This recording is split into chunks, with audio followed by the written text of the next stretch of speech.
ప్రతిష్టాత్మక సర్వేపై గజిబిజి గందరగోళం అయిపోయింది పరిస్థితి. కులగణన పేరుతో చేపట్టిన సర్వేకు అడ్డంకులు తప్పడం లేదు, అపోజిషన్ స్వాగతించడం లేదు, డీటెయిల్స్ ఇచ్చేందుకు పబ్లిక్ ముందుకు రావడం లేదు. దీంతో కులగణన సాఫీగా ముందుకు సాగడం కష్టంగానే ఉంది.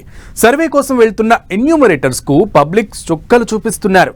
పరిస్థితి ఇలాగే కొనసాగితే గనక ప్రభుత్వం అనుకున్నట్లుగా ఈ నెలాఖరులోపు సర్వే పూర్తవడం కష్టమేనన్న వాదన గట్టిగా వినిపిస్తుంది. ఇంతకీ సర్వేలో తలెత్తుతున్న ఇబ్బందులు ఏంటి? సర్వే సాఫీగా జరగడానికి సర్కార్ పెద్దలు చేస్తున్న ప్రయత్నాలేంటి?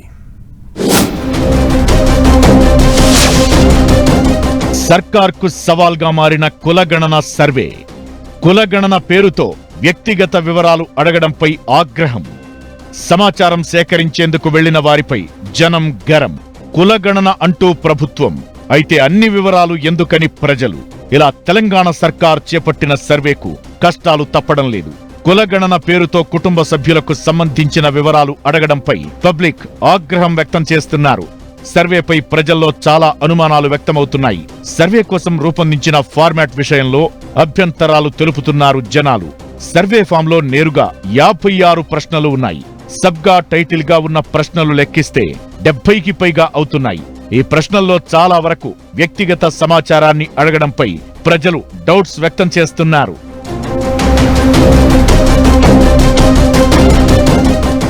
ముఖ్యంగా ఆస్తులు, ఉద్యోగస్తుల జీతభత్యాలకు సంబంధించిన ప్రశ్నలు ఉండటంపై పబ్లిక్ మండిపడుతున్నారు. అన్ని వివరాలు ఎందుకివ్వాలంటూ ఎన్యూమరేటర్లను ప్రశ్నిస్తున్నారు. పూర్తిగా కాన్ఫిడెన్షియల్ గా ఉండే ఆస్తులను ఎలా బహిర్గతం చేస్తామంటూ ప్రజలు ఆగ్రహం వ్యక్తం చేస్తున్నారు. ఆస్తులు, జీతభత్యాల వివరాలను పూర్తిగా చెబితే ఏమవుతుందో అని భయం వెంటాడుతోంది. మరోవైపు ఈ పూర్తి సమగ్ర సమాచారంతో ప్రభుత్వ సంక్షేమ పథకాలకు కోత విధిస్తారేమోననే అనుమానం వ్యక్తమవుతోంది. వృద్ధాప్య పెన్షన్లు, రేషన్ కార్డులకు అనర్హత విధిస్తారేమోనన్న ఆందోళనలో ఉన్నారు జనం.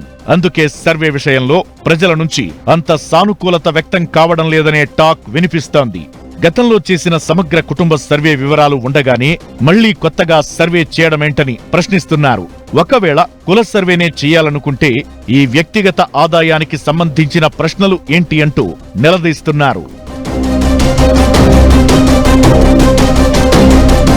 కులగణన పేరుతో చేస్తున్న ఇంటింటి సర్వేపై ప్రజల నుంచి భిన్నమైన వాదన వినిపిస్తుండటంతో సర్కారు పెద్దలు రంగంలోకి దిగుతున్నారు.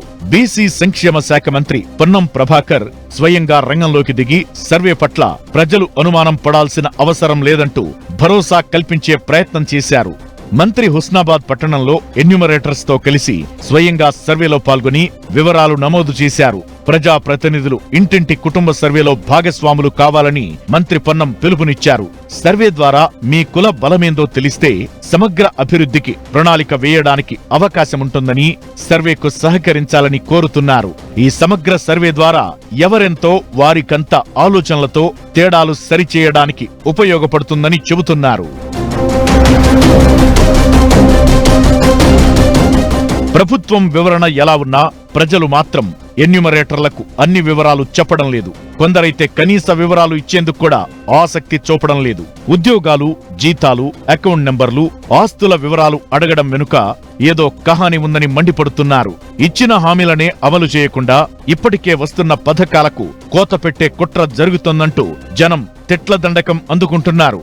వ్యక్తిగత ఆస్తులు, ఆదాయం వంటి అంశాలను సర్వే నుంచి పక్కన పెట్టాలని కోరుతున్నారు. ప్రభుత్వ పెద్దలు చెబుతున్న మాటలను కూడా ప్రజలు పెద్దగా పరిగణలోకి తీసుకోవడం లేదట. ఎన్యూమరేటర్లు అడిగిన ప్రశ్నలకు ఇష్టమనిపిస్తే సమాధానం చెబుతున్నారట, లేకపోతే లైట్ తీసుకుంటున్నారట. కొందరైతే అన్ని వివరాలు ఇస్తున్నారు. ఇదేంటి సర్వే అన్నప్పుడు అందరి దగ్గర అన్ని వివరాలు తీసుకోవాలి కదా. కొందరు వివరాలు ఇవ్వడం లేదు, మరికొందరి దగ్గర అన్ని వివరాలు తీసుకుంటున్నారు. ఇదెక్కడి లెక్క అంటూ పబ్లిక్ అసహనం వ్యక్తం చేస్తున్నారు. ఈ నేపథ్యంలో సర్వే కష్టాలను ప్రభుత్వం ఎలా అధిగమిస్తుందనేదే ఇప్పుడు ఆసక్తికరంగా మారింది.